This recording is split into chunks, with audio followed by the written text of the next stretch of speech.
कुछ स्वादिष्ट है बनाना तो playrecipes.com पे जरूर है आना। जादुई चूल्हा।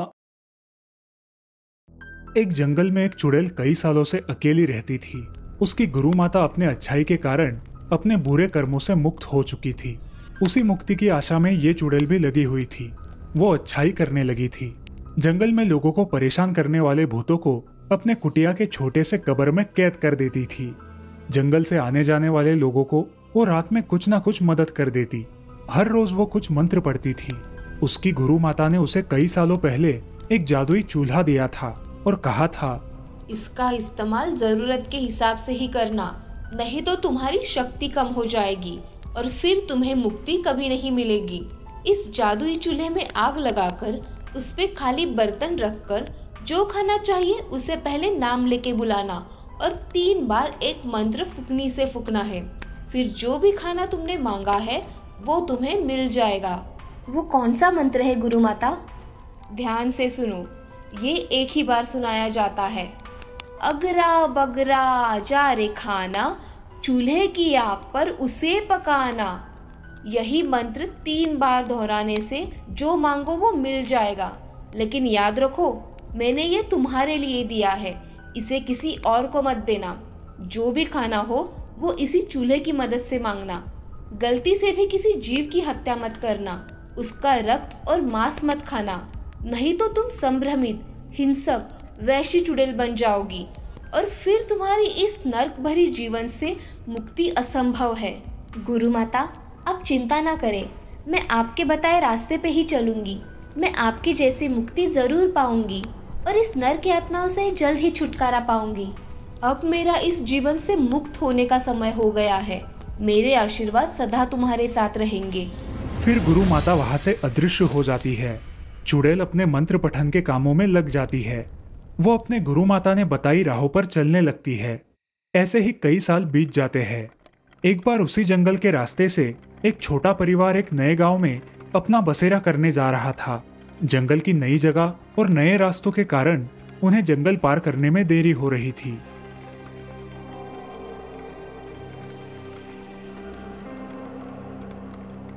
रूही, ये आवाज़ें किसकी है? मुझे बहुत डर लग रहा है।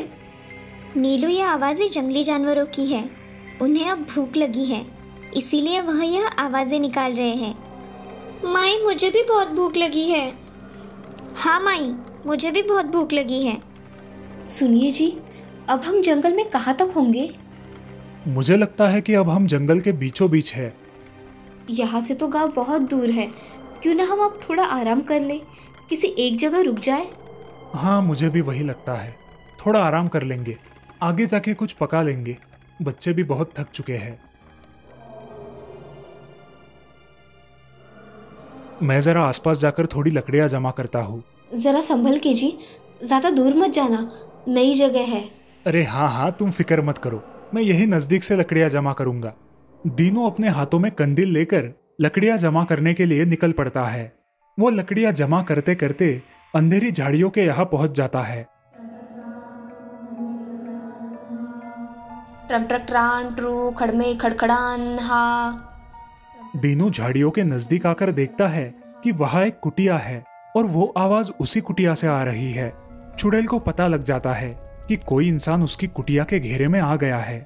जब भी वो मंत्र पढ़ती थी तो अपनी कुटिया के आसपास एक जादुई घेरा बना लेती थी ताकि मंत्र पढ़ते समय वहाँ कोई आ न जाए।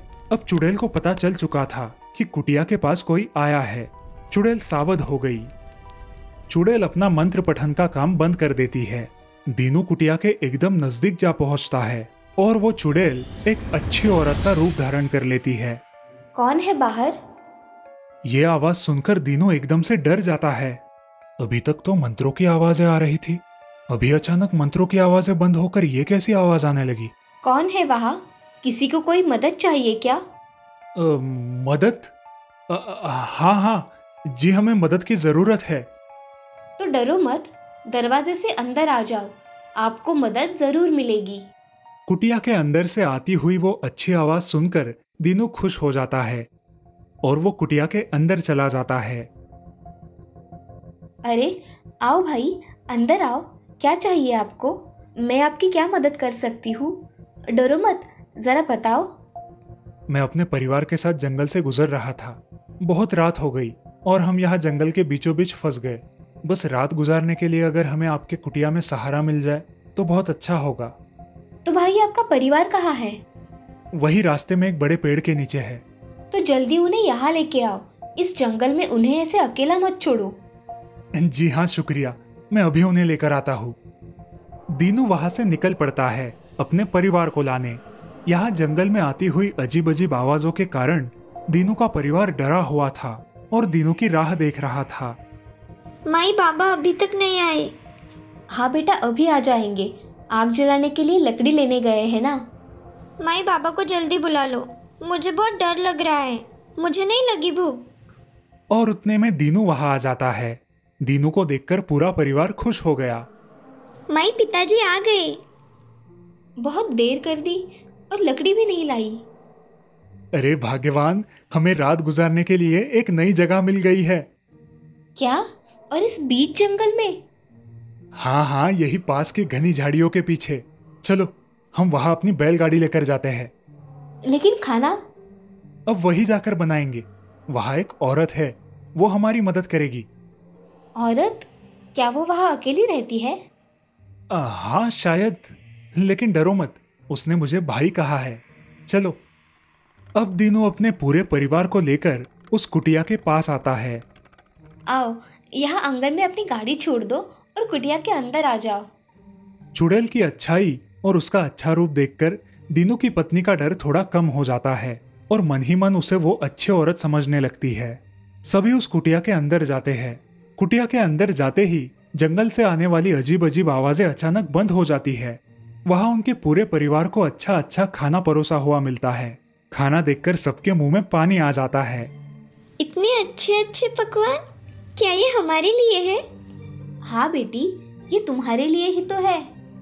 क्या हम इन्हें खा सकते हैं? जी जरूर, लेकिन तुम्हें पहले अपने हाथ मुंह धोने होंगे। परिवार के सभी लोग मुंह और हाथ धोकर खाना खाने बैठते हैं। चुड़ैल सभी को भरपेट खाना परोसती है। सभी लोग बड़े प्यार से खाना खाते हैं। खाना खत्म करने के बाद नीलू और रूही सो जाती है और बाकी सब एक जगह पर बैठकर बातें करने लगते हैं। तो क्या आप इस जंगल में अकेली रहती हो? नहीं, मेरे पति 2 दिनों से कुछ काम से शहर गए हुए हैं, कल तक आ जाएंगे। तो आप यहाँ पे काम क्या करती है और आपका गुजारा कैसे होता है? हम यहाँ जंगल में से कुछ जड़ी बूटियों को शहर में अच्छे दाम में बेचकर अपना गुजारा करते हैं। ऐसे ही बातों बातों में रात गुजरने लगती है। कुछ देर बाद सभी लोग सो जाते हैं। अगली सुबह वो चुड़ैल जल्द ही उठकर अपना चूल्हा जलाकर उस पर एक पतीला रखती है। मंत्र पढ़कर पहले तो नहाने का गर्म पानी तैयार कर लेती है और खुद नहाकर सबके उठने से पहले खाना बनाने लगती है। तभी दीनू और मीनू भी नींद से उठ जाते हैं और चुपचाप चुड़ैल क्या कर रही है ये देखने लगते हैं। चुड़ैल चूल्हा जलाकर उस पर एक खाली बर्तन रखकर कुछ मंत्र पढ़ने लगती है और फूंकनी से फूंकने लगती है। लड्डू आए, अगरा बगरा जा रे खाना, चूल्हे की आग पर उसे पकाना। अगरा बगरा जा रे खाना, चूल्हे की आग पर उसे पकाना।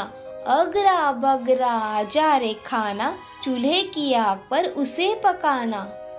चुड़ैल 3 बार यह मंत्र पढ़कर चूल्हा फूंकती है।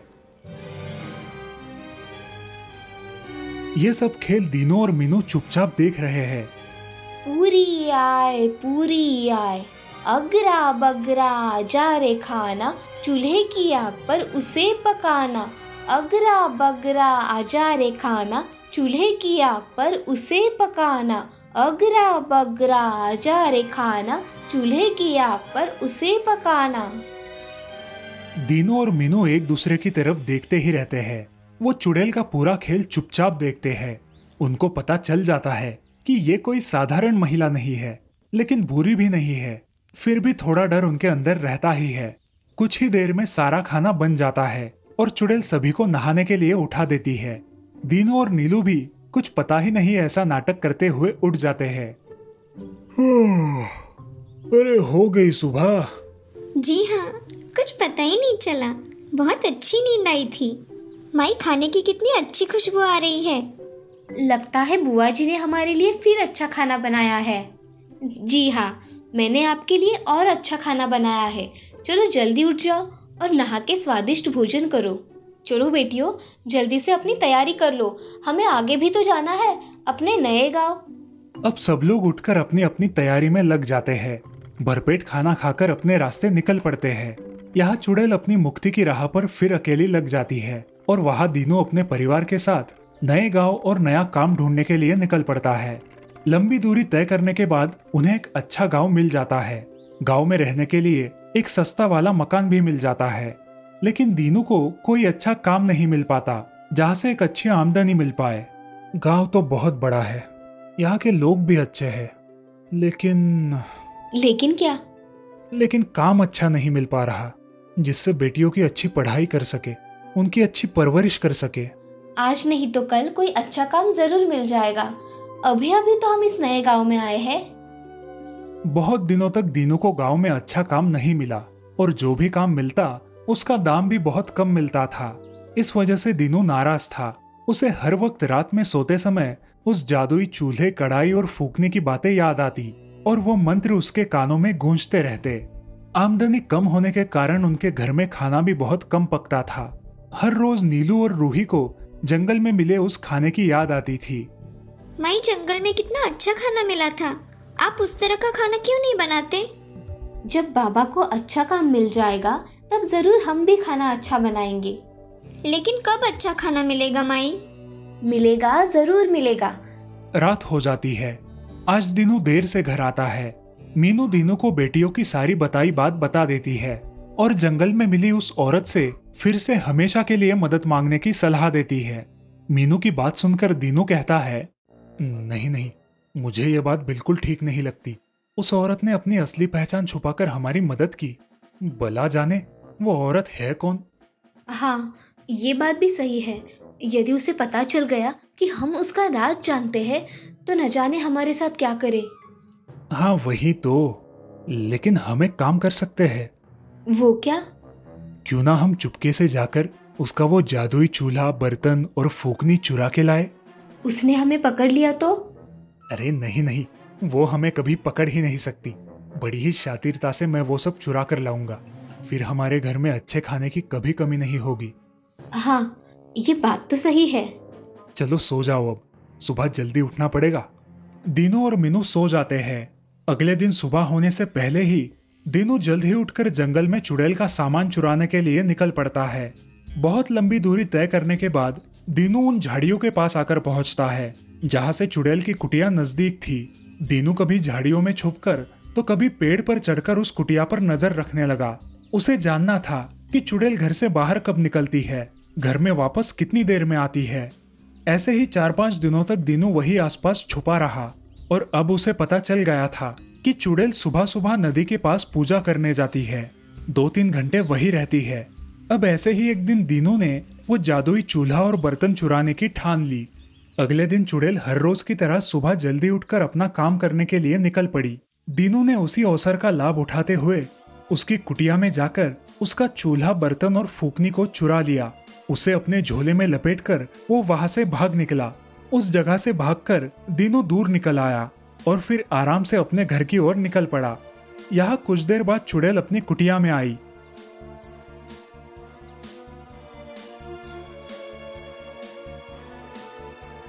वो अपनी पूजा और मंत्र पठन में इतनी डूबी हुई थी कि उसे पता ही नहीं चला कि उसकी कुटिया का सामान चोरी हो गया है। वहाँ गांव में रात होने लगी। माई, बाबा कब आएंगे? हाँ माई, रात होने को आई, बाबा आज भी नहीं आए। आ जाएंगे आज नहीं तो कल, लेकिन तुम्हारे बाबा जरूर आएंगे और जब आएंगे तो हमारे लिए बहुत खाना लाएंगे। सब दरवाजे की ओर देखते हैं। नीलू और रूही डर जाती है। अब उर्वरित भाग आगे। सौतेली बेटिया। बहुत समय पहले की बात है। मलकापुर नाम के गांव में अशोक और शालिनी नाम का एक नौजवान जोड़ा रहता था। दोनों ही बड़े मेहनती थे। हमेशा सुबह जल्दी उठकर घर के सारे काम किया करते थे और अपने खेत में जाकर मेहनत करते थे। अशोक और शालिनी को 2 बेटियां थी जिनका नाम था ज्योति और संध्या। ज्योति और संध्या भी बहुत समझदार और नेकदिल थी। दोनों अपने माँ पिताजी की जो हो सके वो मदद कर दिया करती थी। उनका जीवन बड़े आराम से चल रहा था, लेकिन उनके सुखी जीवन को किसी की नजर लग गई। जब एक दिन शालिनी अपने खेत में काम कर रही थी, उसे सांप ने काट लिया और अस्पताल खेत से बहुत दूर होने के कारण दुर्भाग्यवश अशोक शालिनी को नहीं बचा पाया। उसने बहुत कोशिश की लेकिन नाकामयाब रहा। अब अकेले अशोक के ऊपर ज्योति और संध्या की जिम्मेदारी आ गई थी। उसे कुछ समझ नहीं आ रहा था कि क्या करे। दोनों लड़कियों को संभालकर उसे खेत में भी जाना पड़ता था। तभी अशोक के मामा विजय और पत्नी कमला अशोक के घर आते हैं और अशोक से कहते हैं, देखो अशोक, तुम ज्योति और संध्या का तो ख्याल रख लोगे, लेकिन क्या तुम्हें नहीं लगता उन बच्चियों को माँ की जरूरत है? और जब दोनों बेटियां बड़ी होकर ससुराल जाएगी तब तुम भी तो अकेले पड़ जाओगे। अशोक, जितनी जरूरत ज्योति और संध्या को माँ की है उतनी ही तुम्हें जीवन साथी की। मेरी बात मान लो और तुम दूसरी शादी कर लो। अशोक सोच में पड़ जाता है और एक बार अपनी बाजू में चुपचाप सहमे बैठी दोनों मासूम बेटियों की ओर देखता है। उसके आंखों में आंसू आते हैं। उसे शालिनी की बहुत याद आ रही थी। ये बात विजय समझ जाता है कि अशोक क्या सोच रहा है। अशोक, मैं तुम्हारी भावनाओं को समझ सकता हूँ, लेकिन अब जो हुआ है उसे तुम और हम चाहकर भी तो नहीं बदल सकते। मेरी बात मान लो और तुम दूसरी शादी कर लो। अपने लिए ना सही, दोनों बच्चों के खातिर तुम्हें शादी कर लेनी चाहिए। अशोक बहुत सोचने के बाद शादी के लिए तैयार हो जाता है और पड़ोसी गांव की लड़की शीला से शादी कर लेता है। शादी के बाद शीला ज्योति और संध्या का बहुत अच्छे से ख्याल रखने लगी। ये देखकर अशोक को भी अच्छा लगा। उसे हमेशा ये डर लगा रहता था कि कहीं शीला उसकी बेटियों से सौतेला व्यवहार ना करे, लेकिन ऐसा बिल्कुल नहीं था। ज्योति और संध्या भी अब शीला के साथ अच्छे से घुल मिल गए थे। सब कुछ अच्छे से चल रहा था। अशोक भी ये सब देखकर बहुत खुश था। ऐसे ही 1-2 साल बीत जाते हैं और शीला को एक लड़का होता है। अशोक बहुत खुश होता है। अशोक उसका नाम वैभव रखता है। ज्योति और संध्या भी अपने छोटे भाई का अच्छे से ख्याल रखती है, लेकिन अब धीरे धीरे शीला का व्यवहार ज्योति और संध्या के लिए बदल जाता है। शीला अब अशोक के सामने ज्योति और संध्या से अच्छे से पेश आती थी और जैसे ही अशोक खेत में जाता था उनसे घर के सारे काम करवाती थी और अच्छे से कुछ खाने को भी नहीं देती थी। एक दिन दोनों बहनें घर के बाहर एक पेड़ के नीचे बैठकर एक दूसरे से बातें कर रही थी। संध्या, क्या तुम्हें नहीं लगता कि माँ अब हम दोनों की तरफ ज़रा भी ध्यान नहीं देती और पेट भर के खाना भी नहीं देती? जब देखो तब सिर्फ और सिर्फ काम ही बताती रहती है। हाँ दीदी, मुझे भी बहुत काम करने लगाती है और खाना मांगो तो अनसुना कर देती है। मैंने तो 3-4 दिन से अच्छे से पेट भर के खाना भी नहीं खाया है। ये सारी बातें उनकी पड़ोसन नीलिमा सुन लेती है और थोड़ी देर बाद ज्योति और संध्या को आवाज देती है। ज्योति, संध्या, कहाँ हो बेटा? जरा यहाँ आओ, मुझे कुछ काम है तुम दोनों से। ज्योति और संध्या नीलिमा चाची की आवाज सुनकर उनके यहाँ जाती है। अरे बेटा, आज तुम दोनों को छुट्टी है ना, तो तुम दोनों मुझे बस ये पापड़ धूप में डालने की मदद कर दो। हाँ चाची, क्यों नहीं, ये तो बस 10 मिनट का काम है। आप जाकर अपना दूसरा काम कीजिए, हम दोनों बहनें अभी आपका ये काम कर देते हैं। नीलिमा जानबूझकर उन्हें वो काम बताकर घर के अंदर चली जाती है और गर्मा गर्म खाना बनाती है। तभी थोड़ी देर में संध्या नीलिमा चाची को आवाज लगाती है। अरे चाची, कहाँ हो आप? सारे पापड़ हमने धूप में डाल दिए हैं, आकर देख लो। अरे बेटा, आप दोनों अंदर आ जाओ, और एक काम है। संध्या और ज्योति नीलिमा चाची के घर के अंदर जाती है और देखती है चाची ने दोनों के लिए थालियां परोस के रखी है। दोनों नीलिमा चाची की ओर देखती है।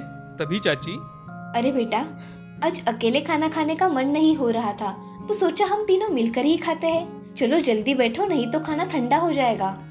तीनों मिलकर भरपेट खाना खाते हैं। संध्या और ज्योति ने आज बहुत दिनों बाद भरपेट खाना खाया था।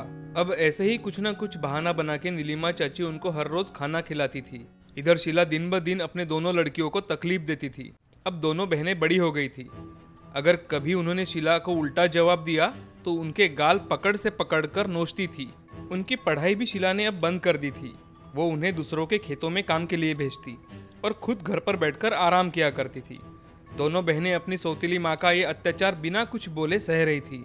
उन्होंने कभी भी अपने पिता अशोक से शीला के इस बर्ताव के बारे में नहीं बताया। ऐसे ही कुछ साल बीत जाते हैं। दोनों ही बहनें दिखने में बहुत सुंदर थी। अब दोनों शादी के लायक बन जाती है। दोनों दिखने में इतनी सुंदर थी कि उनके लिए बहुत अच्छे अच्छे रिश्ते आने लगे। अब कुछ ही दिनों में दोनों बहनों की अच्छे घरों में शादी हो जाती है। इधर उनका भाई वैभव भी अब बड़ा हो गया था। वैभव बहुत ही बदतमीज और घमंडी लड़का था। जितना ज्योति और संध्या अपने माँ पिता का सम्मान करते थे, वो उतना ही उनका अपमान किया करता था। एक दिन वैभव अपनी माँ से, माँ, मुझे आज कुछ भी करके 10,000 रुपये चाहिए। 10,000? इतने पैसों की तुम्हें क्या जरूरत है? अभी तो तुम्हारे कॉलेज की फीस भर दी है। मुझे ज़रूरत है, अगर नहीं मिले तो मैं घर छोड़कर जाऊंगा। शीला उसे 10,000 रुपये दे देती है। उसका लाडला जो बेटा था, अब धीरे धीरे वैभव ऐसे ही घर से पैसे लिया करता था। वह गलत काम करने लगा था। लोगों के साथ घूमने जाना, दोस्तों के ऊपर पैसे उड़ाना। अगर उसे घर से पैसे नहीं मिलते तो वो अब घर की चीजें भी चुरा कर बेचने लगा था। ये सब अब शीला और अशोक को भी पता चल गया था। एक दिन शीला अशोक से, क्यों ना हम वैभव की शादी कर दे? मुझे लगता है कि उसकी शादी होने के बाद उसमें सुधार आएगा। हाँ ठीक है, मैं वैभव के लिए लड़की देखता हूँ। अशोक और शीला अब वैभव की शादी कर देते हैं। शादी के बाद तो वैभव और भी अपने माता पिता का अपमान करने लगा। उन्हें बुरा भला कहने लगा। उन्हें खेतों में काम करने भेजता और खुद घर पर रहकर आराम करता था। अगर किसी दिन शीला और अशोक काम पर नहीं गए तो उन्हें खाना भी नहीं देता था, ना ही घर में सोने देता। दोनों घर के बाहर ही नीचे सोते थे। अब शीला को उसने अपने बेटियों के साथ किया व्यवहार याद आता था। एक दिन शीला अशोक से, सुनिए जी, जो वैभव आज हमारे साथ कर रहा है, ये मेरी ही कर्मों की सजा मुझे भगवान दे रहा है। मैंने हमारी बेटियों के साथ जो किया वही आज मुझे भुगतना पड़ रहा है। मैंने वैभव के आने के बाद कभी ज्योति और संध्या को भरपेट खाना नहीं खिलाया। मैंने उनकी पढ़ाई बंद कर दी, उनको दूसरों के खेतों में मजदूरी करने भेजा, घर का सारा काम भी उनसे करवाया।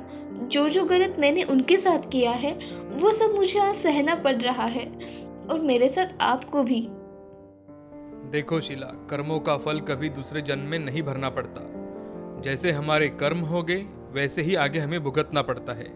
बुजुर्गों ने ऐसे ही थोड़ी कहा है, जैसी करनी वैसी भरनी। इसी जन्म में हमें अपने कर्मों का फल मिलता है। कल मेरी बड़ी बेटी ज्योति आने वाली है, वो मुझे साथ लेकर जाने वाली है। तुम रहो अपने लाडले बेटे के साथ। मेरे लाख मना करने के बाद भी तो तुमने सब कुछ उसके नाम कर दिया था, अब भुगतो। अशोक की ये सारी बातें सुनकर शीला जोर जोर से रोने लगती है। उसे अपने किए पर बहुत पछतावा हो रहा था, लेकिन अब कर भी क्या सकती थी। दूसरे दिन ज्योति और संध्या अपने पिता के घर आती है। दोनों को देखकर शीला बहुत रोने लगी और शीला संध्या से, बेटियों, मैंने तुम्हारे साथ बहुत गलत किया है। मैं ये सोचती थी कि तुम दोनों तो एक दिन ये घर छोड़कर चली जाओगी, लेकिन वैभव ही है जो मेरे बुढ़ापे का सहारा बनेगा। इसीलिए मैंने हमेशा तुम दोनों पर ध्यान दिया ही नहीं, ना ही तुम्हें कोई सुख दिया। आज वही कर्मों की सजा मुझे भगवान दे रहा है। हो सके तो मुझे माफ कर देना मेरी बच्चियों। माँ, आपको आपकी गलती समझ आ गई, यही बड़ी बात है। और हमने तो आपको हमेशा हमारी माँ समझा है, और अगर हम तुम्हारे बुढ़ापे में तुम्हारा साथ नहीं देंगे तो भगवान हमें भी माफ नहीं करेंगे। हम सिर्फ पिताजी को ही नहीं, आपको भी साथ लेकर जाएंगे। आप चिंता मत करो। ज्योति और संध्या अपने माँ पिता को अपने घर लेकर जाती है। अशोक और शीला कभी कुछ दिन ज्योति के घर पर रहते तो कुछ दिन संध्या के घर पर। दोनों बेटियों ने अपने माँ पिता का बहुत अच्छे से ख्याल रखा। शीला हमेशा सोचती रहती थी, मेरे इतने बुरे बर्ताव के बावजूद मेरी सगी बेटियां ना होकर भी मेरा कितना ख्याल रखती है, और जिसे मैंने जन्म दिया, सबसे ज्यादा जिसे प्यार किया, जिसकी हर जरूरत मैंने उसके इशारे पर पूरी की, उसी ने मुझे घर से बाहर निकाल दिया। शायद ये सब मेरे बुरे कर्मों की वजह से ही है।